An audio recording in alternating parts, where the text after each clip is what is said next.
नमस्कार दोस्तों, gardening with Prince में आपका हार्दिक स्वागत है। आज के इस वीडियो में हम आपसे बताने वाले हैं एक बहुत ही बेहतरीन से प्लांट के बारे में, और वो प्लांट है वांडरिंग जू। आप देख पा रहे हैं वांडरिंग जू का बहुत ही खूबसूरत सा प्लांट आपको दिख रहा है। आप इसको हैंगिंग बास्केट पे लगा सकते हैं या कहीं पर ऐसे गमले पे लगा सकते हैं जहाँ पर रखें तो वो नीचे की तरफ लटकें, क्योंकि लटकने में बहुत ज़्यादा खूबसूरत लगता है। और पर्पल कलर की इसकी लीव्स होती हैं, जो कि एक तरह से कह सकते हैं सकुलेंट प्लांट है ये भी।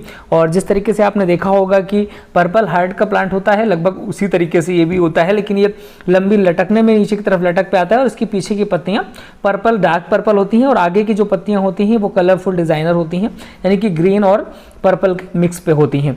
तो इस तरीके से बहुत ही खूबसूरत सा लगता है। आप इसको गार्डनिंग में कहीं पर भी लगा सकते हैं, गमले में लगा सकते हैं। और स्पेशली बात करें हैंगिंग बास्केट के लिए तो बहुत ही खूबसूरत होता है और इसको अक्सर हम हैंगिंग बास्केट पे ही लगाते हैं। आज के इस वीडियो में हमको बताने वाले हैं आपको किस तरीके से इसकी आपको केयर करना है, कौन कौन सी चीज़ों का ध्यान रखना है, इसमें खाद वगैरह कैसे रहेगी, मिट्टी कैसे रहेगी, और इसको कटिंग से किस तरीके से ग्रो कर सकते हैं। तो हम आपको कटिंग से ग्रो करके भी इस वीडियो पर दिखाने वाले हैं कि किस तरीके से आप इसको ग्रो कर पाएंगे।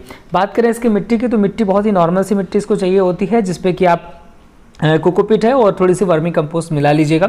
उसको नमी वाला पौधा है तो इसको नमी चाहिए होती है, नमी अक्सर चाहिए, लेकिन बहुत ज़्यादा पानी भी अगर भरा है तो इसकी जो जड़ें हैं वो सड़ने लगती हैं। तो नमी चाहिए, लेकिन बहुत ज़्यादा ऐसा नहीं कि आप पानी ही भर दें उसमें। तो इस तरीके से आप इसको लगाएंगे।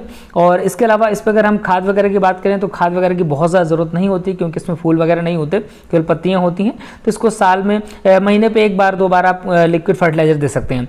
अब इसको अगर कटिंग लगाना चाहते हैं तो इस तरीके से इसको तोड़ लेंगे, लेकिन ये बहुत ही गलत तरीका था हमारा तोड़ने का। हमने हाथ से इसको तोड़ा। इसकी कटिंग आपको काटना चाहिए। हम आपको दिखाते हैं किस तरीके से इसको कट करना है। आप इसकी 6 से 7 इंच की ले लीजिए, और यहाँ पर हमने इसको इस तरीके से कट कर लिया है। इसी तरीके से हम 2-3 ये अलग अलग यहाँ से कट कर लेते हैं। इस तरीके से हमने यहाँ पे कट कर लिया है। इसको कट करने के बाद आपको हम दिखाने वाले हैं कि किस तरीके से इसको आप कटिंग से ग्रो कर सकते हैं, और आपको हम बताने वाले हैं कटिंग से आप अलग से ग्रो भी कर सकते हैं। अगर आप चाहें डायरेक्टली किसी पॉट में इसको लगाना और इसमें जड़ें नहीं है तो आप डायरेक्टली भी पॉट पे लगा सकते हैं, अक्सर ग्रो हो जाता है। तो कटिंग करने का तरीका यह है कि इसको इस तरीके से तिरछा काट लेंगे। जहाँ पर नोड होगा, नोड के पास से लगभग इसको हम कट कर लेंगे और लगभग 4 से 5 इंच की इस तरीके से टहनियाँ निकाल लेंगे। और नीचे की जो पत्तियाँ होती हैं उन पत्तियों को, नीचे की पत्तियों को हम कट कर लेंगे। तो इस तरीके से मुड़ा हुआ है तो इसको हम यहाँ से ऊपर से काट लेते हैं जहाँ से मुड़ा हुआ है। और नीचे वाले हिस्से को भी हम क्या करेंगे, जहाँ से ये देखिए एक्स्ट्रा पत्तियाँ हैं, इन पत्तियों को हटा देते हैं, क्योंकि हमको इस प्लांट को नीचे की तरफ रोपना होगा। तो जहाँ पर हम इसकी कटिंग ग्रो करेंगे तो उसके लिए ये डिस्टर्ब करेगा। पत्तियाँ अगर नीचे की तरफ टच हो रही हैं मिट्टी में तो पत्तियाँ सड़न पैदा करने लगती हैं, जिससे कि पौधा खराब हो जाता है अक्सर। तो ऐसी कंडीशन पे हमेशा क्या करना है, नीचे की पत्तियों को कम कर देना है। जब भी आप कोई भी कटिंग लगाइएगा तो कटिंग लगाने पर इस चीज़ का ध्यान रखिएगा कि पत्तियाँ कम से कम रखिएगा, पत्तियों को ज़्यादा से ज़्यादा कट कर देंगे, जिससे क्या होगा कि पौधा अच्छी तरीके से ग्रो कर पाता है। और ज़्यादा पत्तियाँ होती हैं तो पौधे को ज़्यादा पोषण की ज़रूरत होती है, और फिर नीचे से उसको तुरंत उतना पोषण नहीं मिल पाता, क्योंकि तुरंत जड़ें इसकी नहीं फैल पाती। बात करें इसके जड़ें अगर फैलने की, तो जड़ें इसके 7 से 8 दिनों के अंदर इसकी जड़ें अच्छे से आ जाती हैं और अच्छे से पूरे पॉट में आपके जड़ें हो जाती हैं। और इसको आसानी से आप रिपोर्ट करना चाहें रिपोर्ट कर सकते हैं। अगर आप मेन जिस पॉट पे लगाना चाहते हैं उसी पे आपने लगा दिया है तो दिखने लगेगा, वहाँ पर आपको समझ में आ जाएगा कि इसकी जड़ें आ चुकी हैं। तो शुरुआत में आप जब इसको प्लांट को लगाइएगा तो 1 से 2 दिन तक इसको आपको सेमी साइड एरिया पे रखना है। इसके बाद आप इसको हल्की सी ऐसी जगह पर रखना है जहाँ पर थोड़ी सी धूप आधा घंटा 1 घंटा की आती हो, तो ऐसे स्थान पर कहीं रखिएगा जहाँ पर हल्की फुल्की इसको धूप मिल सके।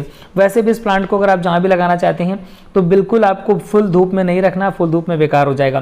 तो हम इस पे इन ग्लासेस पे, प्लास्टिक के ग्लास हैं, इनमें नीचे से हमने छेद कर लिया है और इस पे हम कोकोपीट भर लेते हैं। इस कोकोपीट में वर्मी कंपोस्ट मिक्स है, तो वर्मी कंपोस्ट और कोकोपीट का मिक्सचर हम यहाँ पर भर लेते हैं।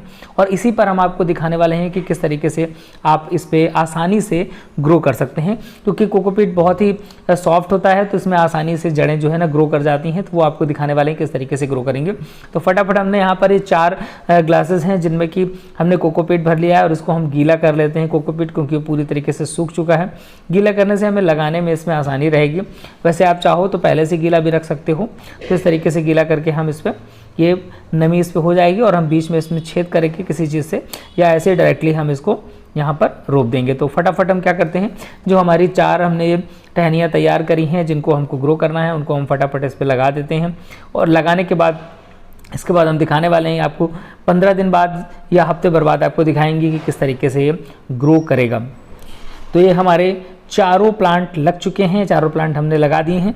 अब इनमें हम थोड़ा थोड़ा सा पानी डाल देते हैं। पानी डालने के बाद इनको हम किसी ऐसे स्थान पर रख देंगे जहाँ पर हल्की फुल्की सी धूप सुबह की आ जाती हो, बाकी बहुत ज़्यादा धूप की ज़रूरत नहीं होती। तो यहाँ पर हमारे ये सारे के सारे यहाँ पर जो कटिंग्स हैं वो ग्रो कर रही हैं, वहीं पर हमने इसको रखा हुआ था।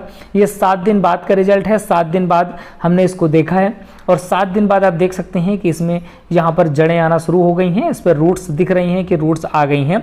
तो हम क्या करेंगे, आपको इसको निकाल के भी दिखाने वाले हैं कि रूट्स किस तरीके से इसकी ग्रो हुई हैं। साथ ही हम पौधे को रिपोर्ट करके भी दिखाने वाले हैं, एक पॉट पे लगाकर भी दिखाने लगे किस तरीके से आप इसको लगाएंगे।